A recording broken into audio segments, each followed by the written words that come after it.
अल्लाह तौफीक दे ऐसे हो जाओ कि कोई कहे ना कहे, तेरा चेहरा बता दे आला हजरत के दर का सच्चा गुलाम गुजर के जा रहा है। सरकार मुफ्ती आजम इनको जानते हो? नहीं जानते हो तो आज जान लो। जिनके चेहरों पे दाढ़ी नहीं होती थी उनकी तरफ मुंह नहीं करते थे मुफ्ती आजम। आज पीरों को इससे सरोकार नहीं है दाढ़ी है कि नहीं, मतलब इससे लिफाफा कितना बड़ा मिलेगा। वो भाई मुरीद अगर से गरीब हो लेकिन सुन्नत का पाबंद हो तो फिर ये देख के न जा क्या खिलाएगा, ये देख रिश्ता हुजूर से कितना मजबूत बना रखा है। सुन्नत रसूल कॉन्फ्रेंस, अल्लाह तौफीक दे, नौजवानों दाढ़ियां रख लो। तुम नहीं जानते हो यहां तक फरमाया गया जब बंदा दाढ़ी लेके कब्र में जाता है ना, फरिश्ते कफन हटाते हैं, कहता यार रहने दे। कहा क्यों? का जन्नती लग रहा है। कहा क्यों? का चेहरे की दाढ़ी बता रही है हुजूर से इश्क करके कब्र में आया है, इश्क करके कब्र में आया है। यहां तक फरमाया गया बुजुर्गों ने तो यहां तक कहा कि कई मर्तबा तो सिर्फ चेहरे की दाढ़ी देख के फरिश्ते कफन ढक के चले जाते। अल्लाह फरमाता सोने दो, मेरे महबूब का गुलाम है, मेरे महबूब का गुलाम है। दाढ़ी रखो चेहरों पे दाढ़ी। हम बरेलवियों का अकीदा है हश्र तक लहराएंगे, कब्र में लहराएंगे ता हश्र चश्मे नूर के जलवा फरमा होगी जब तलत रसूलुल्लाह की। हुजूर आएंगे, अल्लाह करे आए हमारी कब्र में, कह दे आमीन। आए हुजूर और चेहरे पे दाढ़ी देखेंगे, मुस्कुरा के कह देंगे मेरा अपना गुलाम है। और हुजूर मुस्कुराए, यूं मुस्कुराए जान सी कलियों में पड़ गई, यूं लब कुशा हुए के गुलिस्तां बना दिया। हुजूर मुस्कुराएंगे, समझ रहे ना बेड़ा पार हो जाएगा। और अगर चेहरे पे दाढ़ी नहीं, मर गए। और हुजूर उस शख्स से नफरत करते हैं जिस शख्स के चेहरे पे दाढ़ी जो मुंडा देता, उस शख्स से नफरत है हुजूर। हाँ, हुजूर आए और चेहरा फेर लिया, फिर किधर जाना नौजवानों? कोई और भी जगह है जहां छुटकारे की, निजात की सबील कोई नजर आती हो? है कोई जगह? नहीं है ना। मैं तो कई बार कह चुका हूं चेहरे हुजूर की सुन्नत के मुताबिक सजा लो। इसलिए कट निकलवाते हो दाढ़ी में ताकि महबूबा राजी हो जाए, इसलिए शेविंग करते हो ताकि महबूबा पसंद करे। उनके लिए चेहरे बिगाड़ लिए कि जिनका कोई वजूद नहीं है। काश चेहरा उनकी मर्जी के मुताबिक बनाया होता जिनकी मर्जी के लिए रब ने सारी कायनात को बनाया है, उनके जैसा चेहरा बनाया होता। कभी दाढ़ी रख के खड़ा हो आईने के आगे, पूछ के ये चेहरा मुस्तफा को पसंद आएगा? खड़ा हो के पूछ हुजूर के आगे, शीशे के आगे खड़ा होके कह के ये लिबास मुस्तफा वाला है? खड़े होके पूछ अपने आप से, अगर तेरी वज़ाकता मुस्तफा वाली है तो मुबारकबाद के लायक है तू। मरने की देर है, हुजूर मुबारकबाद देने खुद कब्र में तशरीफ लाएंगे। ओ मेरे भाइयों, आम करो मुस्तफा की सुन्नत को, दाढ़ियां रख लो।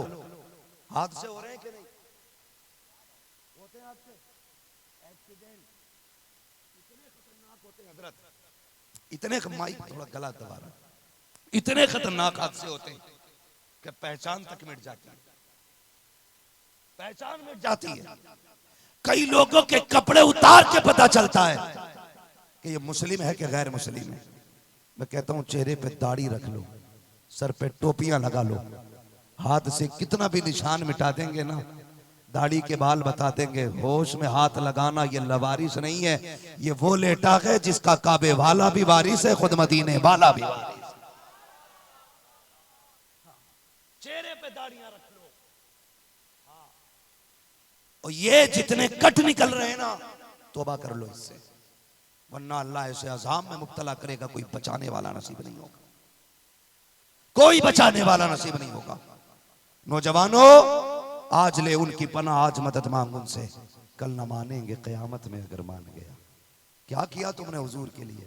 पूछना चाहता हूं मैं, आज तक क्या किया हुजूर के लिए? क्या किया? सिर्फ नारे लगाए गए, बाकी कुछ नहीं किया गया। कम से कम आज कुछ तो ऐसा अहद कर ले, आज के बाद हुजूर के लिए हम चेहरे पे दाढ़ी रखेंगे इंशाअल्लाह।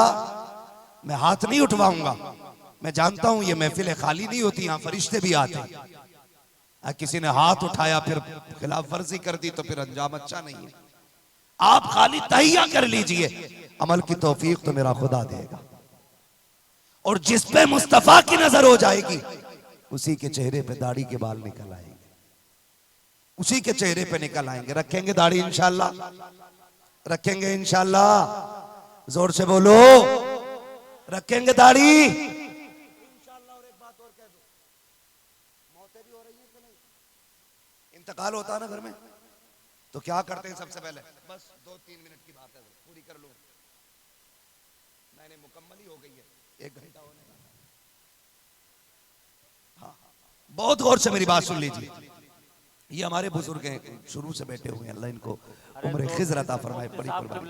2-3 मिनट नहीं, लोग बहुत देर से मुंतजिर है, मजमा हिला नहीं है, वहां से लेके यहाँ तक सब आप ही के मुंतजिर है। क्यों है? अरे बोलो सुभान अल्लाह, माशाअल्लाह, नारे तकबीर, नारे रिसालत, सुन्नते रसूल कॉन्फ्रेंस, मुफ्ती हम्माद साहब किबला। कल तो बच के निकले थे, दुश्मनों ने घेरा था। आए आज बच ना पाओगे, दोस्तों ने घेरा है।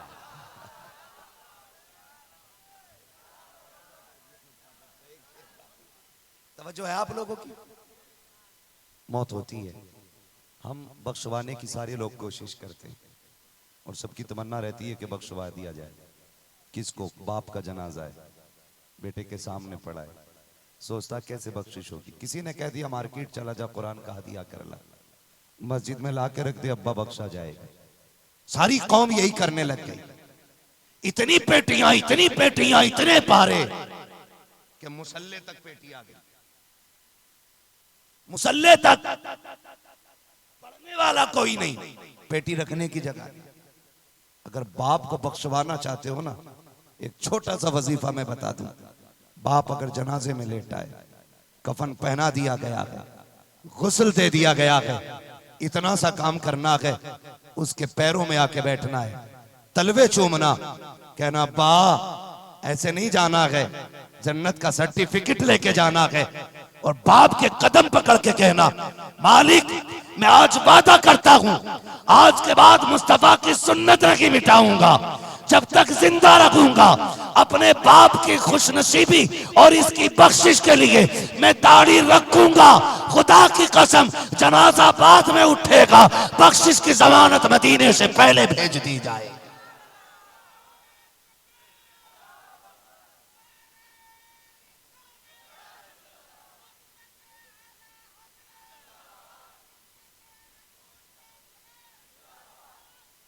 करेंगे इंशाल्लाह, वादा कर लो।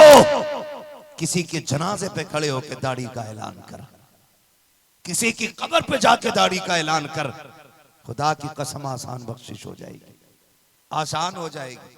लेकिन कह रहा देखी जाएगी, ऐसी कटिंग कराए घूम रहा।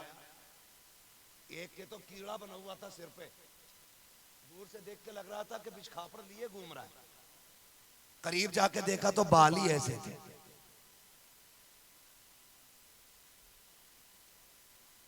हालत ही ऐसी हमारी कौम की, टैटू बनाए घूम रहा, टैटू नीला पीला हो गया, ऊपर से नीचे तक पता ही नहीं लगता ये पौधा है कि इंसान है, बस पत्ते निकलने की देर रहती है, पूरा हरा है, गैरत ही नहीं आती। हद हो गई, इतने टैटू बनवाए मुंह पे कि सिकल भैंस जैसी हो गई। अब जब बनता है दूल्हा तो उबटन चल रहा है, हल्दी। अरे भैंस पे कितनी हल्दी रगड़ोगे भाई, सफेद हो जाएगी? बोलो, हो जाएगी सफेद? हल्दी के नाम पे इतनी बेगैरती कि ठिकाना नहीं। एक तो फजूल खर्ची, दूसरी बदतमीजियां, वीडियो बना के बच्चे और बच्चियों की वायरल की जाती है, और हाथों में पूरा घुनघुने बांधे रहते हैं। क्या कह के दूल्हा बनने वाला है, दूल्हा बनने वाला है, मैयत नहीं मरने वाला है। तमाम धागे बांध दिए, क्या बात है, कपड़े भी पीले मुंह भी पीला, बाप को समझ में नहीं आता है छोटा बेटा ये है या ये वाला है, ऐसी शक्ल बिगाड़ दी जाती है। लो तुम कहते हो हल्दी इसलिए लगाई जा रही है ताकि चेहरे पे हुस्न आ जाए, तुम हल्दी 3 दिन लगाते हो ताकि चेहरे पे हुस्न आ जाए। एक वजीफा मेरा ले जाओ, दिन कोई सा भी हो, महीना कोई सा भी हो, शादी से 10 दिन पहले एतकाफ की नीयत से मस्जिद में जाके बैठा दो, खुदा की कसम तुम्हारी हल्दी से चेहरे पे वो नूर नहीं आएगा जो मस्जिद के एतकाफ से तुम्हारे चेहरे पे नूर आ जाए।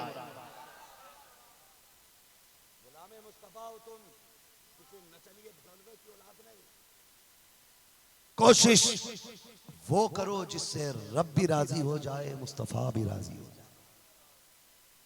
करेंगे इंशाअल्लाह, सारे बोलो इंशाअल्लाह।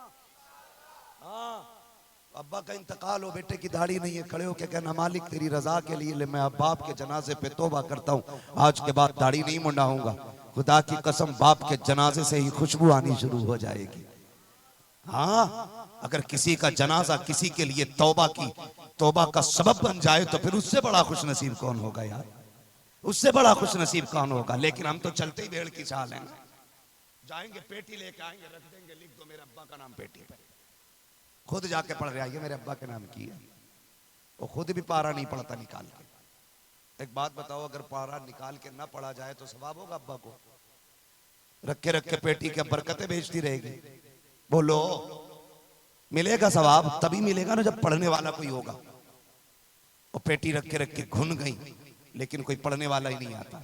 सुनो, अगर सवाब चाहते हो ना, अगर घर में इंतकाल हो जाए बाप का, आना कादरिया में, आके कहना हजरत जी बताओ ना कुरान वाले कहाँ बैठ के पढ़ते हैं, उस जमीन को जाके देखना, कालीन ना हो ना तो फर्श ला के बिछा देना, गर्मी के मौसम में वो पंखा ना हो तो पंखा लगा देना। तुम्हारे हमारे बच्चे फ्रिज का फिल्टर पानी पीते हैं, कुरान वाले टंकियों का गर्म पानी पी के गुजारे करते हैं। अगर तू चाहता ना तेरा अब्बा बख्शा जाए, लाना मार्केट से एक फ्रिज लाके कुरान वालों के लिए लगा देना। भले जमाना खत्म हो जाए, दौर चलता रहे, तुम भी मर जाओ, तुम्हारे बेटे पोते भी, अगर इदारे के अंदर तेरा लगाया हुआ पंखा रहेगा, तेरा लगाया हुआ फ्रिज रहेगा, तेरी बिछाई हुई कालीन रहेगी, तेरा लगाया हुआ कूलर रहेगा, कोई हाथ उठाए ना उठाए, जब भी कुरान वाले यहाँ बैठ के पंखे के नीचे कुरान पढ़ेंगे, इसकी ठंडी हवा इनके बदन को ठंडा करेगी। अल्लाह तेरे बाप की कब्र को जन्नत की हवा से ठंडा फरमा दे।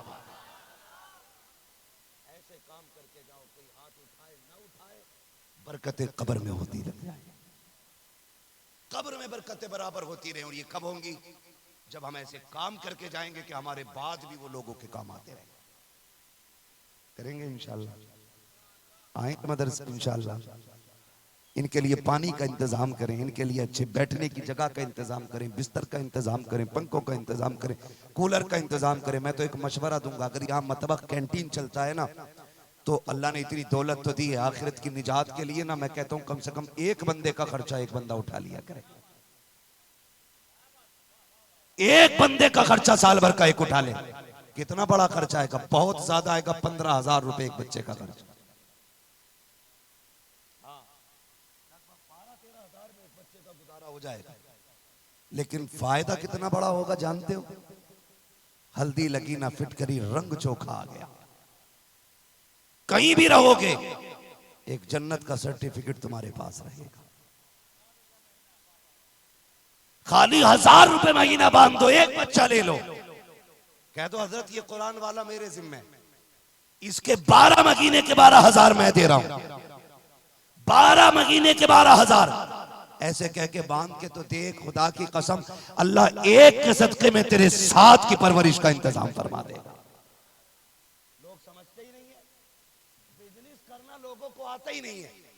उनसे तिजारत की जो जेब काट लेते हैं, उनसे तिजारत की जो डंडी मार देते हैं, कभी उस रब से तिजारत करो जो एक के बदले में 70 अता फरमाया करता है। करो ना उससे तिजारत। अगर बात समझ आ गई होगी, उम्मीद करता हूं इंशाअल्लाह कल से ये कुरान वालों की लोग अपने जिम्मे ड्यूटियां लेंगे और कहेंगे हजरत हमारा नसीब है, हुजूर का मेहमान हमारे घर खाना खाएगा।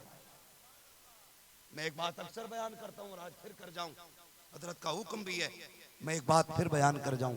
वो एक शख्स था ना, उसकी रोजाना की आदत ये थी कि सुबह ही उठता और एक रोटी अल्लाह के नाम पे सदका कर देता था। क्या करता था?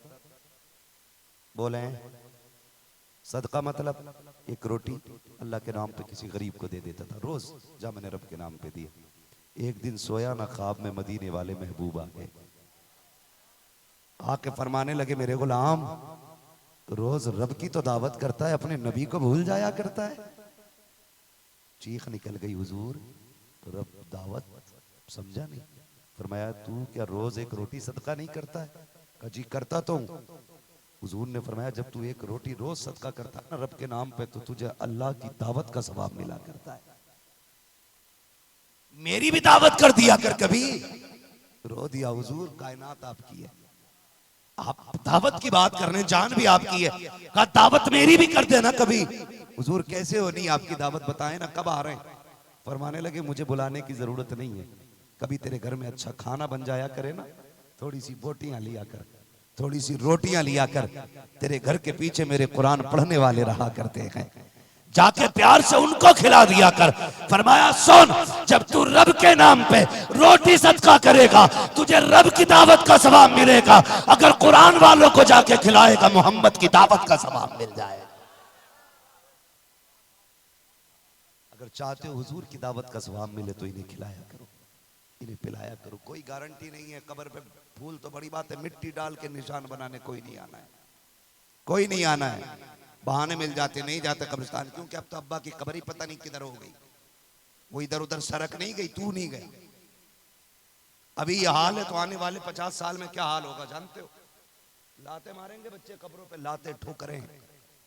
इसलिए मेरी गुजारिश आपसे, बच्चों को कुरान सिखा लें, दीन सिखा लें, दीन से प्यार करें, दीन वालों से प्यार करें। सबसे बड़ा फायदा यह है कि जो कुरान और कुरान वालों से प्यार करता है अल्लाह उसकी नस्ल में कुरान वाले लोग पैदा फरमा देता है, कुरान वाले लोग पैदा फरमा देता है। हाँ, और जब तबीयत में दीन होता है ना, तबीयत में दीन होता है तो फिर बंदा बढ़ ही जाता है दीन की तरफ। हुजूर मुजाहिद मिल्लत को वालिदैन ने बहुत कोशिश की थी कि इंग्लिश मीडियम में पढ़ाएं, बहुत कोशिश की थी, लेकिन तबीयत को गवारा नहीं था, बीमार हो गए, पढ़ाई छोड़ दी। सबब ऐसा बन गया कि फिर बाज़ाब्ता तौर पे मदरसे में तालीम हासिल की, और जब मदरसे में तालीम हासिल की रब ने फिर इश्क़ रसूल का वो जोहर अता किया कि आज पूरी दुनिया हुजूर मुजाहिद मिल्लत के नाम से जाना करती है। इसलिए मेरे भाई आप कुरान वालों से प्यार करें, आप कुरान वालों से प्यार करें, अल्लाह आपकी नस्ल में कुरान वाले पैदा फरमाएगा। करेंगे इंशाअल्लाह प्यार कुरान वालों से, इनकी खिदमत करेंगे। भाई रजब अली और हमारे पप्पू भाई और अराकीन कमेटी, इन सब की दावत मोहब्बत पे हाजिरी हुई। बस मैं इतना कहने आया हूँ, खुदारा एक ऐसा माहौल बना दो कि मदरसे वालों को फिक्र करने की जरूरत ना पड़े। कोई भी इतना गरीब नहीं है जो 15,000 रुपए साल में मदरसे को ना दे सके, एक एक बच्चे की ड्यूटी ना उठा सके। आप मदरसे वालों को खर्च से फ्री कर दो, ये बाकी की टेंशनों से फ्री कर देंगे। तुम्हें मरने की देर होगी, कुरान पढ़ने वालों को आने में देर नहीं होगी।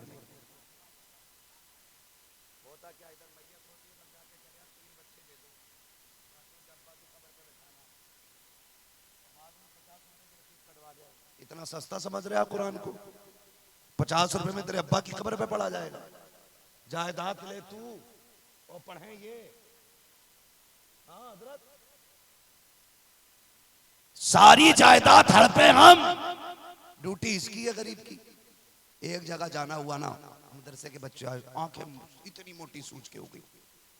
मैंने कहा क्या बात है? कहने लगे जिस फाता में आप आए हो ना, इनके अब्बा मरे थे तो ये हमें कब्र पे ले गए और 3 दिन इन्होंने सोने नहीं दिया, जिसकी वजह से आंखें सूझ गई। वो कह रहे बदले में 100 रुपए दिए हैं हमें। मैंने उसके अब्बा के तीजे में और उसके अब्बा की उधेड़ मचाई है ना, तो बहुत अफसोस कर रहा था कि मैंने इस मौलवी को बुलाया। तो भाई आपकी जिम्मेदारी बनती है। मैं तो हाफिजों से कहूंगा इनसे, ये बैठे तुम्हें तुम्हारे बाप ने इतनी मोहलत दी कि तुमने पूरा कुरान पढ़ लिया, लेकिन वो बेचारा बाप जिसने पूरी मेहनत लगा के तुम्हें कुरान पढ़ाया ना, शायद पूरी जिंदगी तुमसे पूरा कुरान ना सुन पाए। एक बाप जिन बच्चों को पढ़ाता है उसकी किस्मत में उन बच्चों से कुरान सुनना नहीं होता है। कभी मजबूरियां बाजार ले गई, कभी जरूरतों ने घर में टिकने न दिया। मौसम ठंडा था तो घर के हालात ने बाजार में ले जाके खड़ा कर दिया। उसे एक महीना ऐसा ना मिल सका कि रोज एक बार अपने बेटे से सुन लेता। खुदा की कसम, कुरान वालों, तुमसे तुम्हारे बाप ने कुछ नहीं मांगा है, तुम पर इस ऊपर एक जिम्मेदारी है। जब बाप का इंतकाल हो जाए, लोग मिट्टी डाल के वापस आ जाए ना, तुम्हें वापस नहीं आना है। तुम्हें बिरयानी की तरफ नहीं पलटना है, तुम्हें कौरमे की तरफ नहीं आना है। तुम्हें बाप की कब्र पे बैठ जाना है, कहना है अब्बा पूरी जिंदगी तुझे फुर्सत न मिल सकी कुरान सुनने की, आज तू भी फुर्सत में है, मैं भी फुर्सत में हूँ। बैठ जाना बाप की कब्र पे और उस वक्त तक बैठे रहना जब तक अल-हम्द के अलिफ से लेकर के वन्नास के सीन तक पूरा कुरान न सुना दो। मेरा ईमान कहता है कुरान मुकम्मल बाद में होगा, अल्लाह तेरे बाप की मगफिरत पहले फरमा डाले। ये ड्यूटी है कुरान वालों की कि अपने बाप को कुरान कब्र पे बैठ के सुनाना है। आना नहीं है, पूरा सुना के ताकि कब्र में उसकी रूह मचल जाए और हाथ उठा के कहे मालिक मैंने नालायक को पीछे नहीं छोड़ा, मैंने लायक औलाद को पीछे छोड़ा है। इसलिए मेरी गुजारिश है कुरान वालों से, अपने माँ बाप की कब्रों पर बैठ बैठ के कुरान पढ़ा करो। जितना वक्त मिला करे उन्हें कुरान सुनाया करो, उन्हें वक्त दिया करो। और अगर आपने ना कुरान वालों की खिदमत की है तो फिर कोशिश मत करना कि अब्बा की कब्र पे पहुंचेंगे तब काम होगा। नहीं, ये यहां बैठ के भी कुरान पढ़ेंगे तो जन्नत की खिड़की तुम्हारे बाप की कब्र में खोल दी जाएगी। इसलिए कि कुरान जगह का मोहताज नहीं, कुरान ठिकाने का मोहताज नहीं, कुरान लोकेशन का मोहताज नहीं। रब तो दिल देखता है किसके जरिए ये कुरान पढ़ रहा है। ये जो कब्र में लेटा है इसने खर्चा दे के कुरान पढ़ाया था। अब ये इंडिया दुनिया के किसी कोने में जाके भी कुरान पढ़ेगा, उसका सवाब तुम्हारी कब्रों में अल्लाह की तरफ से नाजिल होता रहा।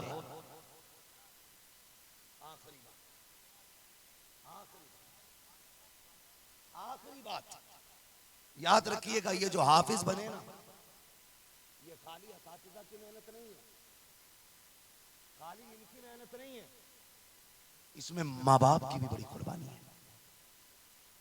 आपका बेटा ताश खेलता है, आपका बेटा जुआ खेलता है, आपका बेटा शराब पीता है, आपका बेटा नशा करता है, आपका बेटा डांस पार्टियों में जाता है, कहते हैं बेड़ा गर्क कर दिया मौलवियों ने, जिम्मेदार मौलवी हो जाता है।